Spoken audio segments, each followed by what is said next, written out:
kuwemo ndani ya jumba la Westgate. Ndio kisa cha Alim na Sima Shah, ambao ni watangazaji wa kituo cha redio cha East FM. Siku hiyo walishiriki katika shindano la kupika kabla ya mkasa huo. Wawili hao walipata fursa ya kuzungumza na mwanahabari mwenzetu Saida Swaleh na kusimulia matukio hayo, na hata kutueleza jinsi Alim Shah aliweza kuzungumza na mmoja wa washambulizi ili kuweza kujinusuru na hata kuinusuru familia yake. Ni mahojiano ya kipekee yatakayokupa taswira safi ya unyama wa magaidi hao na kukueleza jinsi baadhi ya manusura walivyoweza kujisaidia.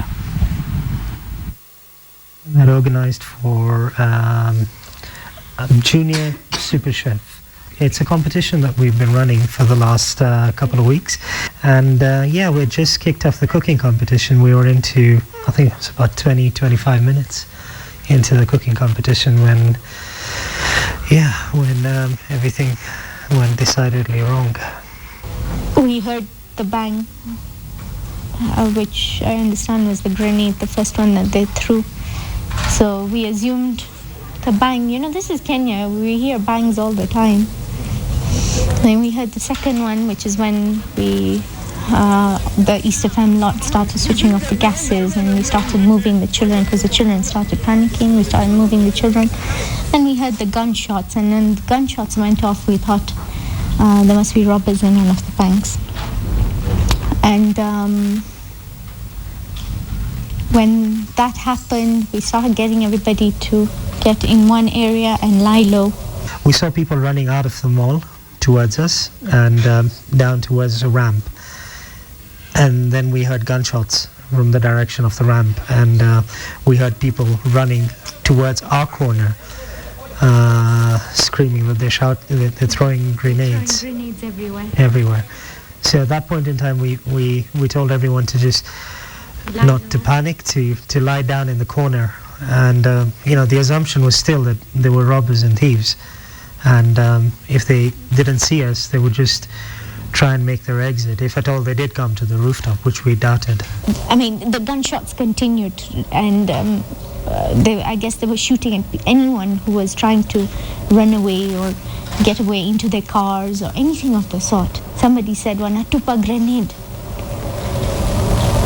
And when they said that, that fear, but we hoped they wouldn't see us. Basically, I think that grenade, it kind of blew through my spectacles and into the eye. I remember a loud noise and a white bright light, and when I opened my eyes, I couldn't see from my left eye. Then we saw the gunmen. There were two gunmen that we could see. One was wearing white, and the other one was wearing black. And the one wearing white, I think they must have been about maybe, 10 meters away from where we were. And he went to the farthest corner, and I don't know, he said something which we couldn't quite catch.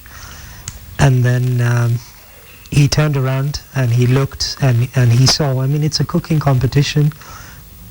It's filled with women, mothers, and little children between 8 and 12, lots of spectators, kids. And he said, "We can see you've got a lot of women and children here." My husband started saying, "Yes, please, we have children." We had Kamal Kaur from the corner. She was like, "Please, we have children." And he turned and he said, "You did not spare our women and children. Why should we spare yours?" And his colleague opened fire. They weren't shooting to scare, they were shooting to kill. They aimed low at where the people were crouching, and they just opened fire, completely and absolutely.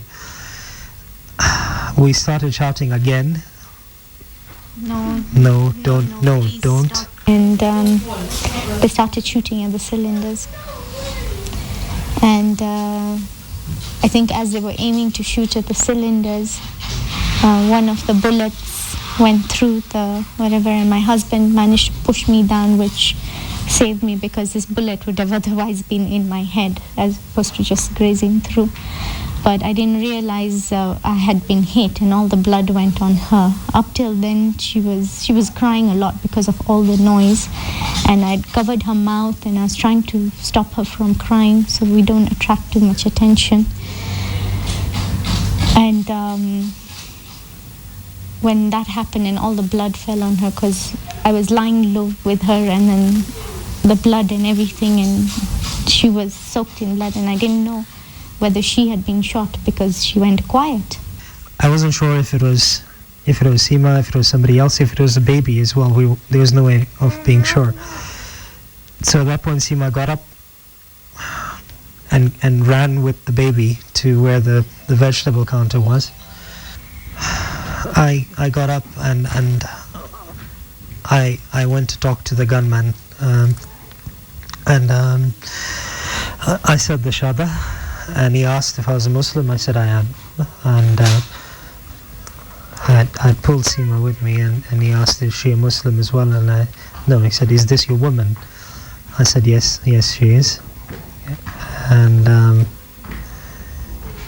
he said, ask her to cover up, and then he pointed the gun and said leave. So we left the area. Eventually we got down. We met one of these amazingly brave reservists who I can't say enough about how amazingly well they performed.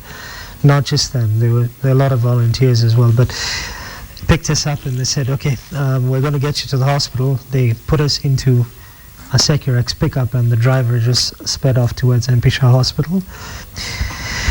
At the end of the day, you move on, and we all will. We have to. We don't have a choice. We've been given a life, and we have to live it. What we must not allow to happen is for this to break our unity. What's disturbing is the amount of hate messages that have gone on after that.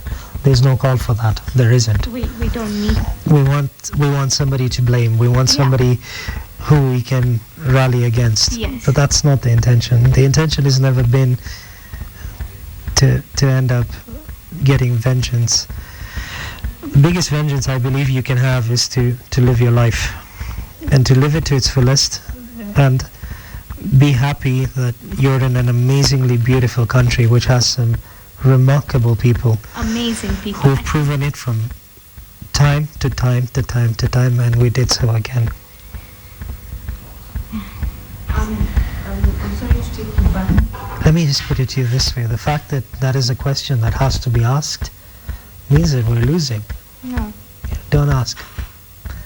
Don't ask whether or not knowing the Shahada and it saving my life makes a difference. It doesn't. There were Muslims around me who got gunned down, who died. Ruhila, who was my co-host, was a Muslim. She died. She was 7 months pregnant. She bled to death. This is not a religious thing. It's not. It never was. A 4-year-old girl. This is not. This is not the religion that I grew up with, that I've known for 35 years. This is not Islam.